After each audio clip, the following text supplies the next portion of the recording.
2021 সালে কোপা জয় এবং 2022 সালে বিশ্বকাপ জয়ের পর আর্জেন্টিনা পৌঁছে গেছে আরও একটি ফাইনালে। আরও একবার কোপা আমেরিকা জয়ের সুযোগ লিওনেল মেসিদের সামনে। এবার যদি আর্জেন্টিনা কোপা জেতে তাহলে তারা ভাগ বসাবে স্পেনের একটি রেকর্ডে। টানা 3টি আন্তর্জাতিক টুর্নামেন্ট জয়ের রেকর্ড আছে কেবল স্পেনের। 2008 সালে ইউরো, 2010 সালে বিশ্বকাপ জয়ের পর 2012 সালে আবারও ইউরো জয় করেছিল স্প্যানিশরা। আর্জেন্টিনার এই জয়ের পথে বাধা কলম্বিয়া। যদিও নামটা শুনে মনে হতে পারে পথটা সহজ, পরিসংখ্যানও কলম্বিয়ার বিপক্ষেই। কলম্বিয়া ও আর্জেন্টিনা এখন পর্যন্ত মুখোমুখি হয়েছে মোট 48 বার। আর্জেন্টিনার জয় 26টি, কলম্বিয়া জিতেছে 9টি এবং 8টি ম্যাচ ড্র হয়েছে। তবে এবারের কোপায় ফাইনালে আসার পথটা যদি আমরা একটু দেখি তাহলে কলম্বিয়াকে আসতে হয়েছে বেশ বড় পরীক্ষা দিয়েই।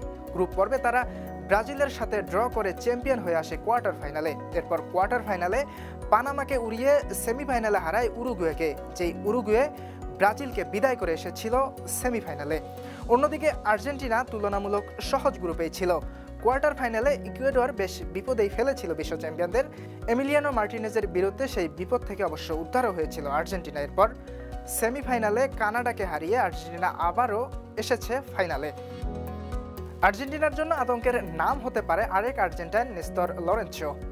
বলা হয় আধুনিক আর্জেন্টাইন ফুটবলের যে ধারা তার অন্যতম পথ প্রদর্শক হলেন হোসে পেকারম্যান। সেই পেকারম্যানের দর্শন থেকে বেরিয়ে আসা এক কোচ লরেন্সো, যিনি কলম্বিয়ার দায়িত্ব নেওয়ার পর থেকেই পাল্টে দিয়েছেন দলটির চিত্র। তার হাত ধরেই হামেস রদ্রিগেজ আবারও ফিরে এসেছে নতুন রূপে এবং ফলাফলটা আরও পরিষ্কার হয় পরিসংখ্যানের দিকে তাকালে। লরেন্সোর অধীনে কলম্বিয়া এখনও টানা 28টি ম্যাচ অপরাজিত। এই পরিসংখ্যান দেখে আর্জেন্টাইন সমর্থকরা কিছুটা ভয় পেয়েও যেতে পারেন।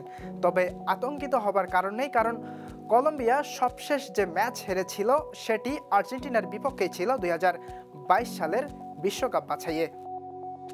শ্রেষ্ঠত্ব লড়াইয়ে আর্জেন্টিনা কেমন একাদশ নিয়ে মাঠে নামবে সেটিও ইতোমধ্যে সাজিয়ে ফেলেছেন কোচ লিওনেল স্ক্যালোনি। আর্জেন্টিনার শীর্ষ সংবাদ মাধ্যম ওলে জানিয়েছে সেমিফাইনালে কানাডার বিপক্ষে যে একাদশটি ছিল সেই অপরিবর্তিত একাদশটি নিয়েই মাঠে নামবে স্ক্যালোনি।